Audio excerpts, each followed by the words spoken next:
Puji nama Tuhan, kita bertemu lagi, kita kembali dapat beribadah melalui streaming bersama teman-teman. Hari ini Miss Dina ditemani oleh teman kita, ada Kakak Belinda dari kelas Moses, ada juga Kakak Kesya dari kelas Joshua. Kita bersama-sama memuji nama Tuhan, kita siapkan hati kita ya, sukacita Tuhan pasti nyata buat kita di tempat di mana kita berada. Kita berdoa terlebih dahulu. Tuhan Yesus yang baik, kami bersyukur kepadamu karena pagi ini Tuhan kami boleh kembali beribadah kepada Tuhan. Tuhan memberkati setiap kami dimanapun kami berada. Kami percaya bahwa Roh Kudus mempersatukan setiap hati kami untuk kami memuji memuliakan nama Tuhan. Berkati ibadah kami Tuhan dari awal, pertengahan hingga pada akhirnya. Dalam nama Tuhan Yesus kami berdoa, haleluya, amin. Puji nama Tuhan, kita diberkati Tuhan dengan tubuh yang sehat. Kita akan memuji nama Tuhan, bernyanyi, bersukacita dalam Tuhan.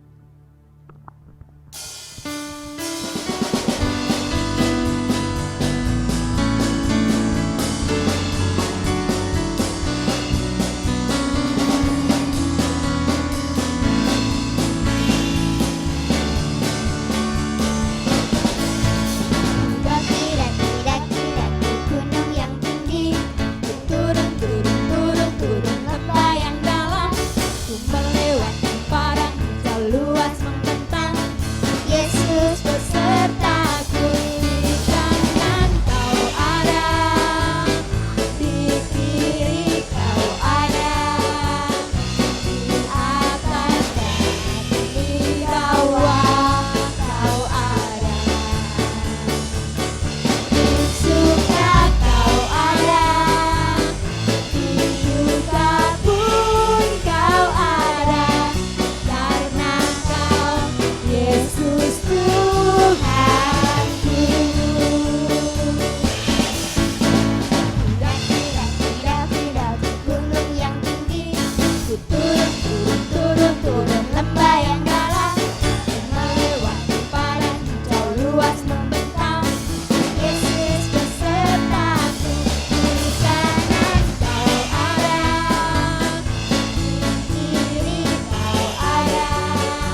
Puji nama Tuhan.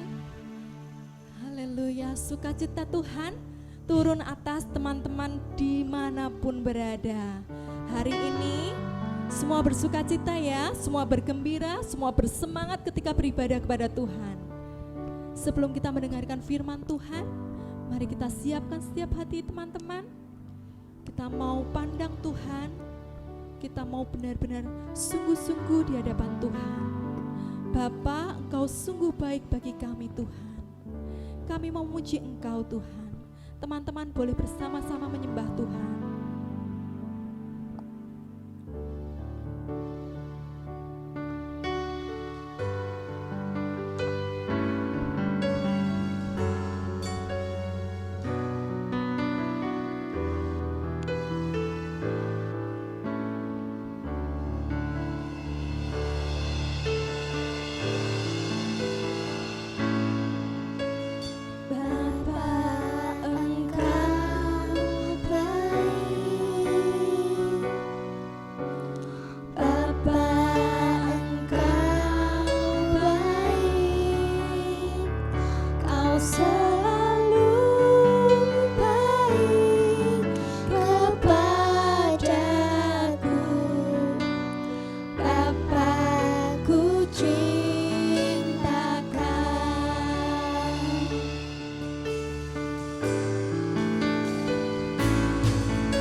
Sama-sama berdoa, teman-teman boleh ambil sikap berdoa sungguh-sungguh di hadapan Tuhan. Terima kasih Tuhan Yesus, kami bersyukur Tuhan karena pagi hari ini kami boleh memuji memuliakan nama Tuhan. Tuhan Yesus yang baik, biarlah Tuhan senantiasa ada di dalam hati kami, di dalam hidup kami untuk senantiasa memimpin kami Tuhan. Tuhan Yesus, kami bersama-sama berdoa Tuhan untuk kami semua, teman-teman kami dimanapun berada, berkati setiap kami Tuhan, Tuhan melindungi setiap kami dimanapun berada, Tuhan nyatakan kesehatan yang sempurna atas setiap kami, mungkin di hari-hari ini Tuhan, banyak Tuhan sakit penyakit, tetapi kami percaya bahwa darah Tuhan Yesus memberikan kesehatan yang luar biasa dan sempurna atas setiap tubuh kami.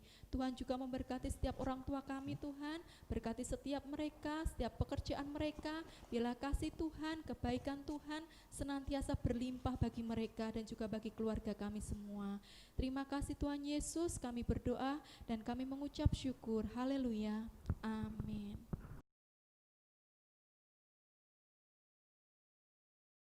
Shalom anak-anak semuanya, kembali lagi bersama-sama kita datang di dalam ibadah sekolah minggu.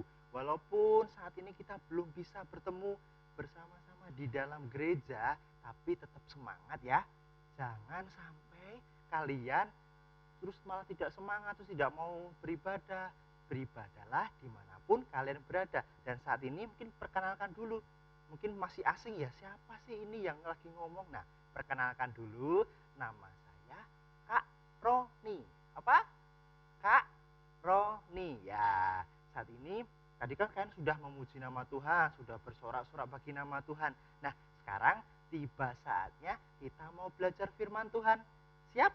Sudah siap untuk mendengar firman Tuhan? Yuk, semuanya duduknya yang siap, posisinya siap. Sebelum kita mendengar firman Tuhan, kita mau sama-sama berdoa. Siap ya? Mari kita berdoa. Tuhan Yesus, terima kasih pada hari ini kami bisa berkumpul walaupun tidak bisa bersama-sama di dalam sebuah gereja atau tempat tertentu, tapi kita tetap berkumpul dalam hati yang menyembah kepada Tuhan. Kiranya Engkau berkati kami Tuhan, kami akan mendengarkan firman-Mu. Engkau berkati kami dan inilah doa kami. Nama Tuhan Yesus kami berdoa dan mengucap syukur. Haleluya. Amin. Ya, yuk anak-anakku semuanya, adik-adik semuanya, siap-siap kita mau membaca firman Tuhan. Yuk buka Alkitabnya, yuk semuanya dicari Alkitabnya. Kita mau sama-sama buka kitabnya di dalam kitab 1 Samuel. Pasal yang ke-16. Sudah siap? Yuk, saya ulangi lagi ya. 1 Samuel 16 ayat yang ke-14 sampai yang ke-22. Ini Kak Roni tidak akan membacakan semuanya, tapi nanti anak-anak semua, adik-adik semuanya membaca di rumah ya, dari pasal ayat yang ke-14 sampai yang ke-22 ya. Semuanya bisa membaca bersama-sama dengan Bapak atau ayah dan ibu di rumah ya. Nah, Kak Roni akan menjelaskan secara singkat dan pada kesempatan kali ini tema firman Tuhannya adalah ayo masa kecil Daud. Nah, kita semua mungkin adik-adik juga masih kecil, Kak Roni juga mungkin sudah lebih dewasa, tapi kita mau belajar bagaimana kehidupan Daud di masa kecilnya.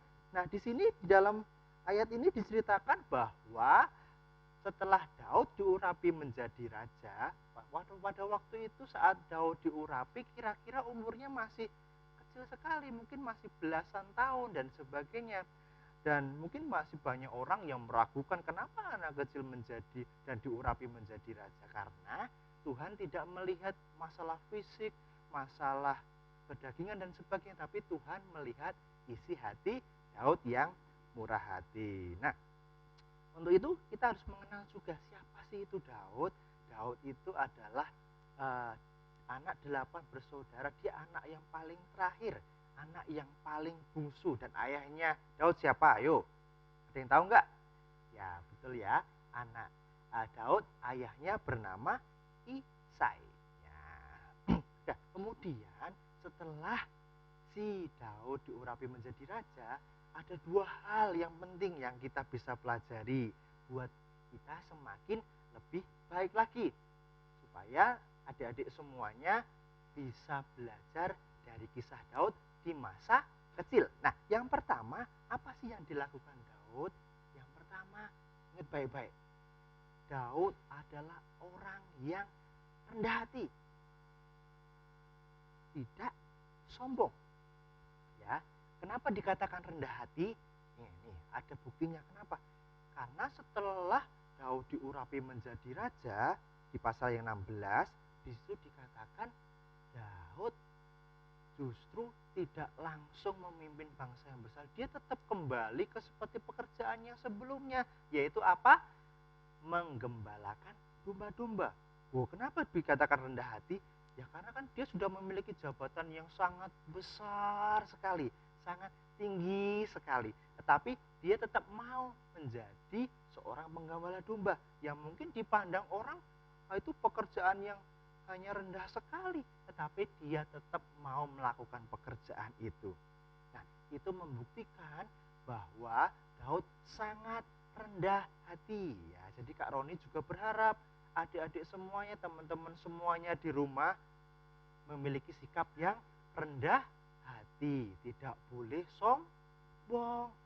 Kalau teman-teman memiliki sesuatu yang besar, yang banyak, jangan disombong-sombongkan. Tetap rendah hati. Kalau ada temannya yang minta bantuan, ya ditolong ya. Bisa? Bisa dong ya. Kemudian ada poin yang kedua. Apa yang harus kita teladani dari Daud ya? Saya akan bacakan dulu ya.